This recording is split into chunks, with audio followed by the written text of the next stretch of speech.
같이 사도신경 함으로써 주일 예배를 시작하도록 하겠습니다. 나는 전능하신 아버지 하나님 천지의 창조주를 믿습니다. 나는 그의 유일하신 아들 우리 주 예수 그리스도를 믿습니다. 그는 성령으로 잉태되어 동정녀 마리아에게서 나시고 본디오 빌라도에게 고난을 받아 십자가에 못 박혀 죽으시고 장사된 지 사흘 만에 죽은 자 가운데서 다시 살아나셨으며 하늘에 오르시어 전능하신 아버지 하나님 우편에 앉아 계시다가 거기로부터 살아있는 자와 죽은 자를 심판하러 오십니다. 나는 성령을 믿으며 거룩한 공교회와 성도의 교제와 죄를 용서받는 것과 몸의 부활과 영생을 믿습니다. 아멘.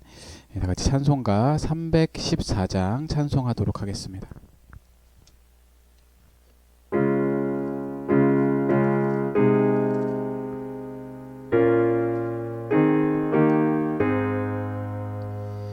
내 구주 예수를 더욱 사랑 엎드려 비는 말 들으소서. 내 진정 소원이 내 구주 예수를 더욱 사랑 더욱 사랑. 이전엔 세상 낙 기뻤어도 지금 내 기쁨은 오직 예수. 다만 내 비는 말 내 구주 예수를 더욱 사랑 더욱 사랑. 이 세상 떠날 때 찬양하고 숨질 때 하는 말 이것일세. 다만 내 비는 말 내 구주 예수를 더욱 사랑 더욱 사랑.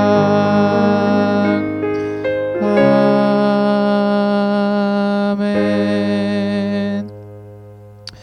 예, 오늘 주신 하나님의 말씀은 미가서 말씀입니다. 미가서 6장 1절에서 8절까지 말씀입니다.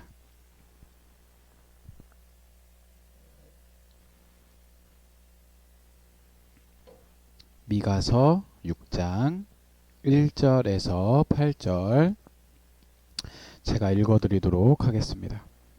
너희는 여호와의 말씀을 들을지어다. 너는 일어나서 산을 향하여 변론하여 작은 산들이 내 목소리를 듣게 하라 하셨나니 너희 산들과 땅의 견고한 지대들아 너희는 여호와의 변론을 들으라. 여호와께서 자기 백성과 변론하시며 이스라엘과 변론하실 것이라. 이르시기를 내 백성아 내가 무엇을 내게 행하였으며 무슨 일로 너를 괴롭게 하였느냐. 너는 내게 증언하라. 내가 너를 애굽 땅에서 인도해 내어 종노릇 하는 집에서 속량하였고 모세와 아론과 미리암을 내 앞에 보냈느니라. 내 백성아 너는 모압 왕 발락이 꾀한 것과 보올의 아들 발람이 그에게 대답한 것을 기억하며 시딤에서부터 길갈까지의 길을 기억하라. 그리하면 나 여호와가 공의롭게 행한 일을 알리라 하실 것이니라. 내가 무엇을 가지고 여호와 앞에 나아가며 높으신 하나님께 경배할까? 내가 번제물로 1년 된 송아지를 가지고 그 앞에 나아갈까? 여호와께서 천천의 순양이나 만만의 강물 같은 기름을 기뻐하실까? 내 허물을 위하여 내 맏아들을 내 영혼의 죄로 말미암아 내 몸에 열매를 드릴까? 사람아 주께서 선한 것이 무엇임을 내게 보이셨나니 여호와께서 내게 구하시는 것은 오직 정의를 행하며 인자를 사랑하며 겸손하게 내 하나님과 함께 행하는 것이 아니냐. 아멘. 다 같이 봉헌하도록 하겠습니다.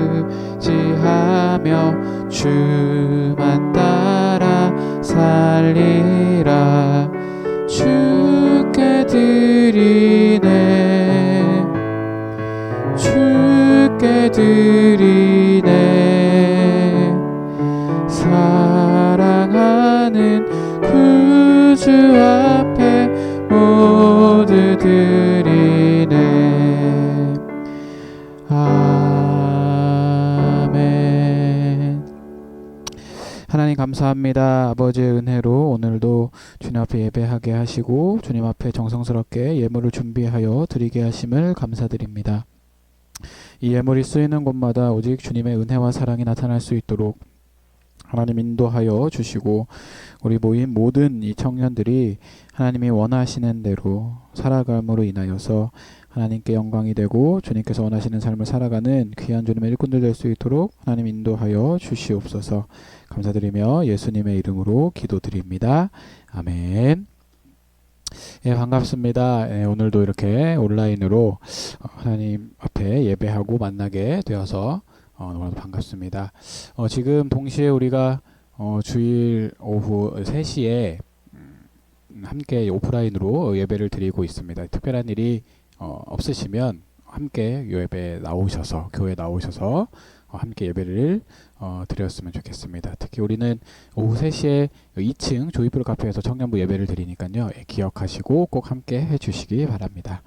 오늘 이 미가서 말씀을 통해서 하나님께서 내게 원하시는 것이라는 제목으로 주일 설교 말씀 전해드리도록 하겠습니다. 인간이 살아가는 데 있어서 이 중요한 것 중에 하나가 무엇이냐면 바로 이 의사소통이라고 생각을 합니다. 이 의사소통은 서로 생각과 그 마음을 전달하는 것, 이게 굉장히 중요한데 이게 그 수단이 되기 때문에 우리가 꼭 필요한 것이라고 할 수 있죠. 근데 의사소통에서 자신의 생각을 전달하는 것 굉장히 중요하지만 가장 중요한 것은 이 상대방의 생각과 그 마음을 이해하는 것이 더 중요하다고 생각을 합니다. 서로의 말을 이해할 때 의사소통이 원활하게 이루어지게 되는 것이죠. 그런데 지금 세대는 굉장히 자기중심적인 생각과 가치관으로 의사소통을 할 때가 굉장히 많이 있습니다. 상대가 어떤 생각인지 또한 어떠한 마음인지에 대해서 좀 귀를 기울이기보다는 자기 입장에서만 생각하거나 판단하는 경우가 많이 있다라는 것이죠. 오늘 우리가 읽은 본문 말씀은 하나님의 생각과 이 백성들의 생각이 달라서 이 소통에 문제가 발생한 모습을 보여주고 있습니다. 하나님께서 진정으로 이 백성들에게 원하시고 구하시는 것이 무엇인지 좀 살펴보면서 좀 우리의 영적 주파수를 하나님께 맞추는 그런 귀한 시간이 될 수 있기를 바랍니다. 우리가 오늘 읽은 본문은 미가서예요. 이 미가는 우리가 이제 선지자로 알고 있는데 이 미가의 이름은 어떤 뜻이 있냐면 누가 여호와와 같으리오라는 뜻을 가지고 있습니다. 선지자 미가는 이 모레셋이란 지방의 출신이에요. 모레셋은 굉장히 작은 그 농촌 마을입니다.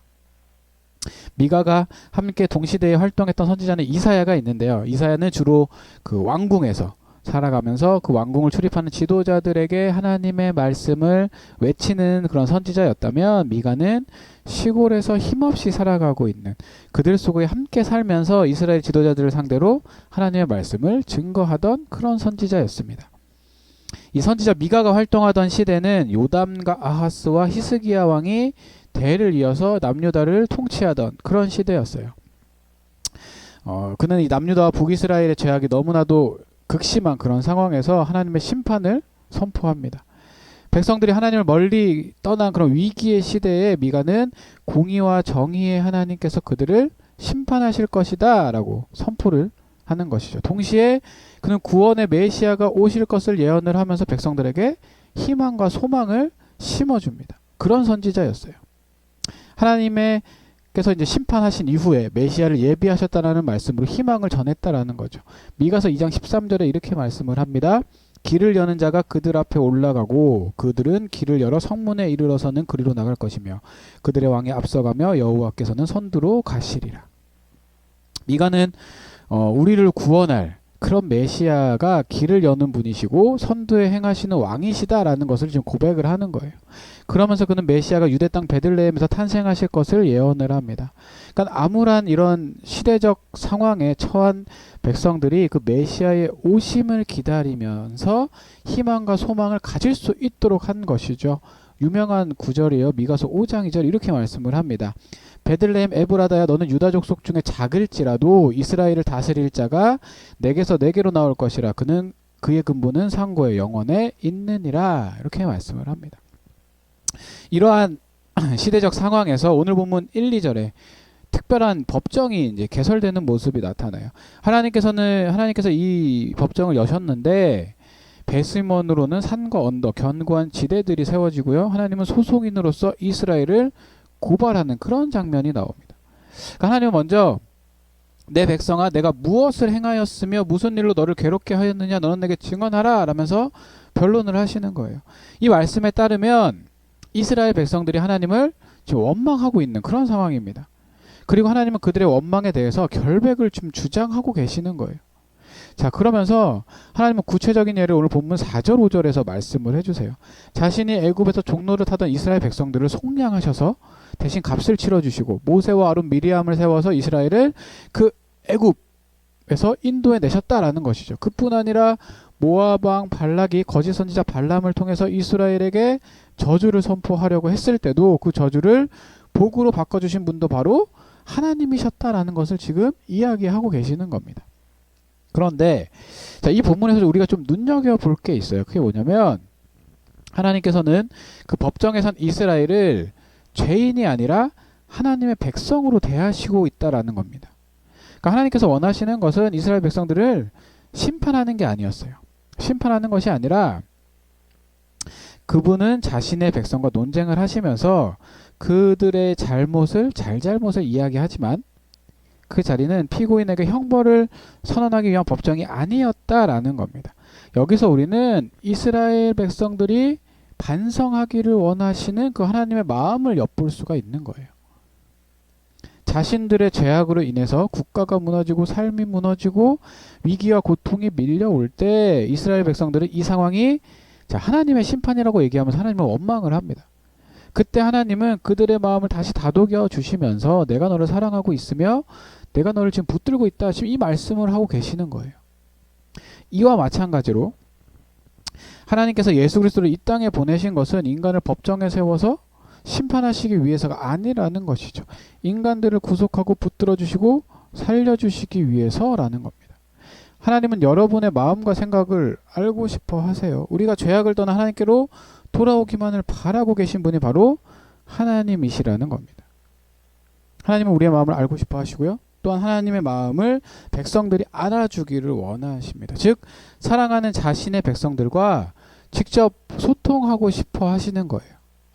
본문 6절에서 이스라엘 백성들이 내가 무엇을 가지고 여호와께 나아가며 높으신 하나님께 경배할까? 내가 번제물로 1년 된 송아지를 가지고 그 앞에 나아갈까? 라고 이야기를 합니다. 자, 하나님을 기쁘시게 해드리는 게 무엇일지 고민하는 모습이죠. 겉으로 보기에는 이러한 이스라엘 백성들의 태도가 굉장히 좋아 보여요. 하나님의 뜻을 잘 이해하고 하나님의 뜻대로 삶을 살아가는 듯하게 보이기 때문에. 그런데 이런 이스라엘 백성들의 속마음은 전혀 달랐다라는 겁니다. 하나님께서 소송을 거시는 것이 혹시 우리가 예배를 소홀히 해서 그러는 걸까?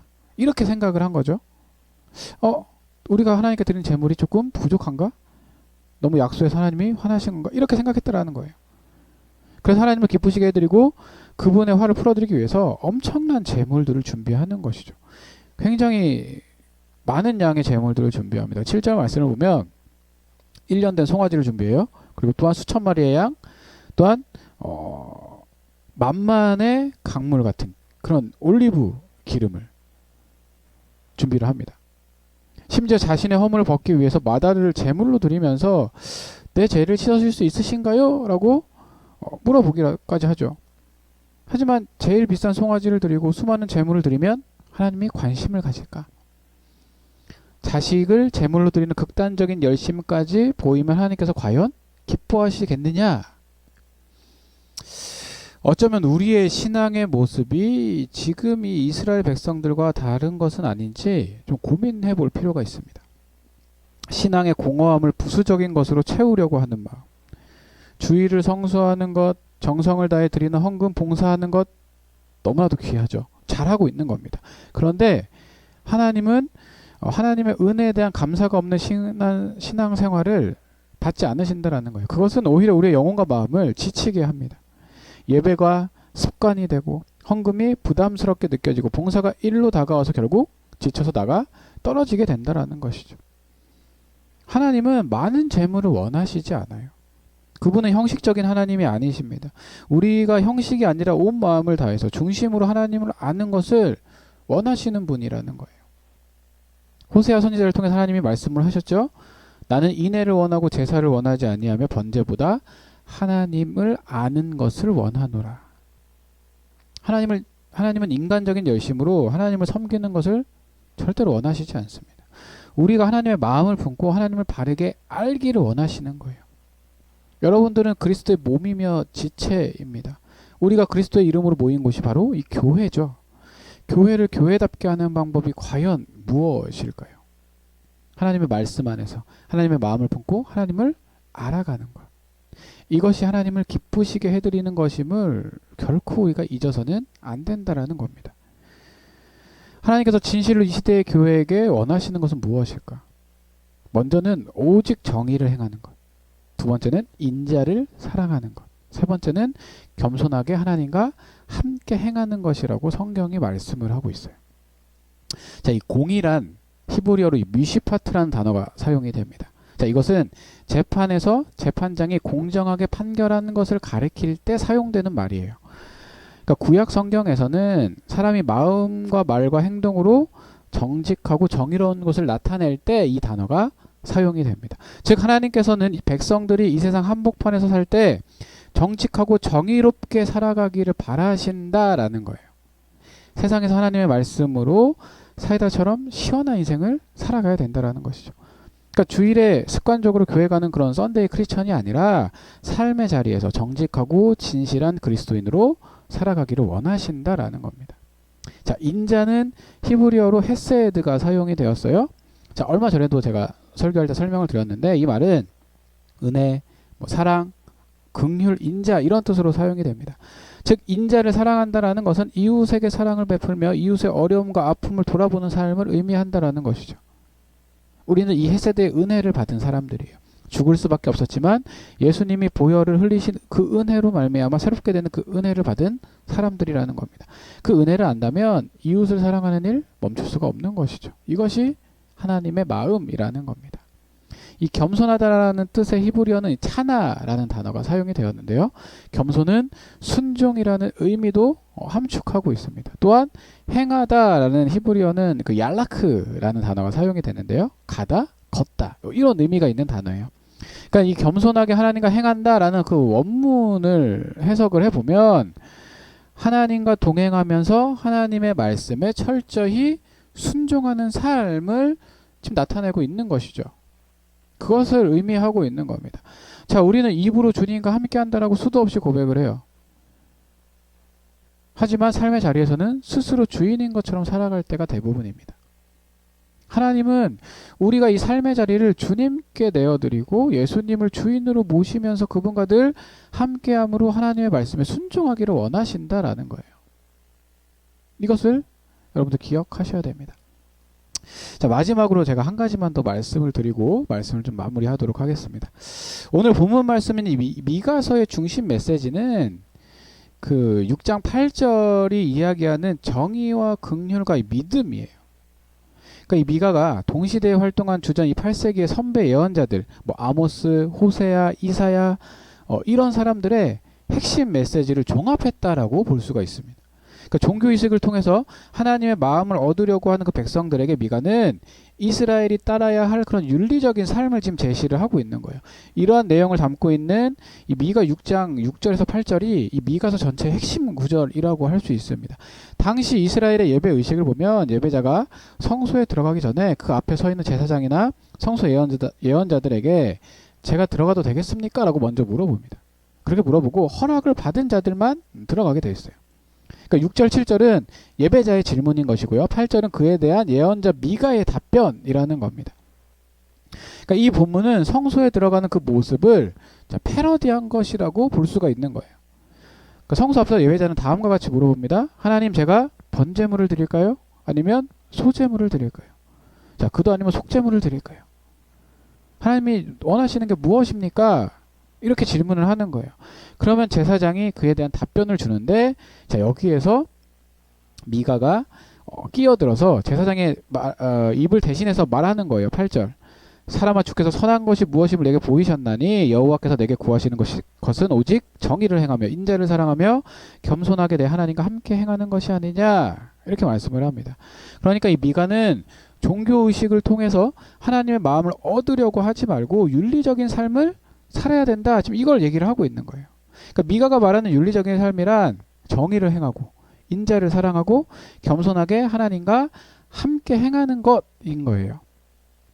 이것은 이 아모스 5장 24절에 공의를 행하며 라고 말하고요. 호세아 6장 6절에 인자를 사랑하며, 이사야 7장 9절에 겸손히 하나님과 함께 걸어가기, 이것들을 모두 담고 있는 이 종합 선물 세트라고 할 수 있는 겁니다.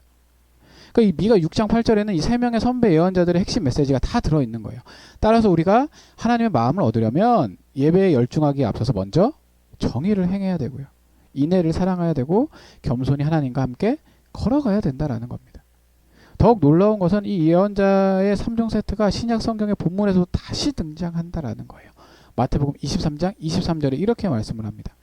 화 있을진저 외식하는 서기관들과 바리새인들이여, 너희가 박하와 회양과 근처의 11조는 들이되 율법에 더 중한 바 정의와 긍휼과 믿음은 버렸도다. 그러나 이것도 행하고 저것도 버리지 말아야 할지니라. 여기서 얘기하는 박하와 회향과 근채는 이 조미료로 쓰이는 아주 작은 식물이에요. 그러니까 서기관과 이 바리새인들은 이 작은 식물들까지 철저하게 11조를 드리겠다라고 저울로 재고 있는 겁니다. 이 모습은 잘하고 있는 거예요.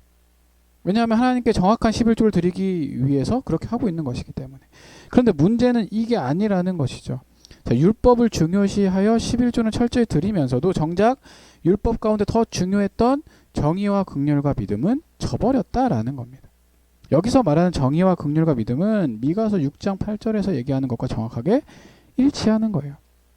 그렇기 때문에 예수님은 지금 예언자들의 연설을 마태복음 23장 23절에서 고스란히 지금 보여주고 계시는 겁니다. 예수님이 종교 지도자들에게 마지막까지 요구하셨던 영성은 바로 정의를 행하며 인애를 사랑하며 겸손히 하나님과 걸어가는 것, 즉 정의와 긍휼과 믿음이었다라는 거죠. 저는 이 세 가지 핵심 메시지가 이 시대에 더욱더 강조되기를 원합니다. 한국교회 그리고 우리 기도 속에서 가장 많이 언급되어야 할 단어가 바로 이 정의와 긍휼과 믿음이라는 거예요. 이것이 우선적으로 우리의 의식 속에서 기도의 소리로 꿈틀거려서 기도의 주제가 되어야 되는 겁니다. 그리고 설교의 주제가 되어야 돼요. 그런데 이것 이외에 다른 것들이 우리들의 마음을 가득 채우고 교회 강단을 차지하고 있다면 한국교회의 그 영성이 잘못된 방향으로 흘러가고 있는 것은 아닌지 한번 생각해 봐야 되는 겁니다. 그리고 이 정의와 긍휼과 이 믿음이라는 어휘가 우리에게 생소하거나 이상하게 들린다라고 하면 우리의 영성 역시 잘못된 방향으로 흘러가고 있는 것이죠. 이 부분에 대해서는 구약의 예언자들이 끊임없이 이야기를 했어요. 예수님께서도 이미 말씀하셨습니다. 그렇기 때문에 믿는 우리들이 반드시 갖추어야 할 영성이라는 거예요. 이것이 바로 예언자의 영성입니다. 그리고 한국교회에도 깊이 뿌리 내려야 할 그런 영성인 것이죠. 이것이 회복된다면 한국교회는 다시금 이 땅에 믿지 않는 사람들이 믿고 따를 수 있는 그런 믿음과 신뢰의 공동체로 다시 태어날 수 있게 된다라는 겁니다. 하나님께서 우리에게 원하시는 것이 바로 이런 것이에요. 정의를 행하고 인애를 사랑하고 하나님과 함께 행하는 것. 지금 여기 모인 큰 깊은 교회 모든 청년들이 이 정의와 긍휼과 믿음을 온전히 회복해서 하나님께서 원하시는 삶을 살아갈 수 있기를 바랍니다. 정의를 행하고 믿음을 회복하고 하나님과 동행하는 삶을 살아갈 수 있기를 간절히 소원합니다. 찬양하도록 하겠습니다.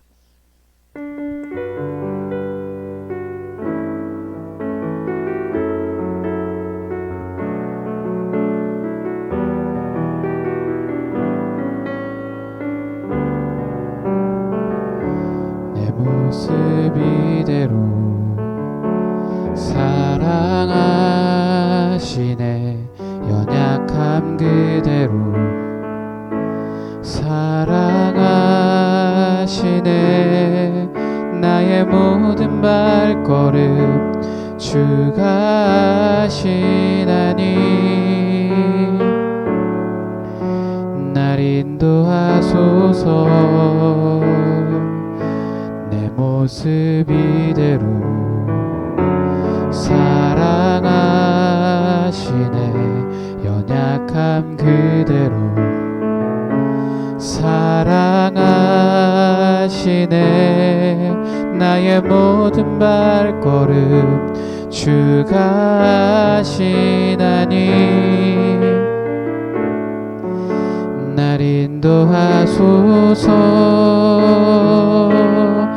주의 날개 아래 거하는 것, 주의 임재 안에 거하는 것, 나의 가장 큰 소망, 나의 가장 큰 은혜, 주와 함께 동행하느니 주의 날개 아래 거하는 것, 주의 임재 안에 거하는 것, 나의 가장 큰 소망, 나의 가장 큰 은혜, 주와 함께 동행하느니. 나의 가장 큰 소망, 나의 가장 큰 소망, 나의 가장 큰 은혜, 주와 함께 동행하느니.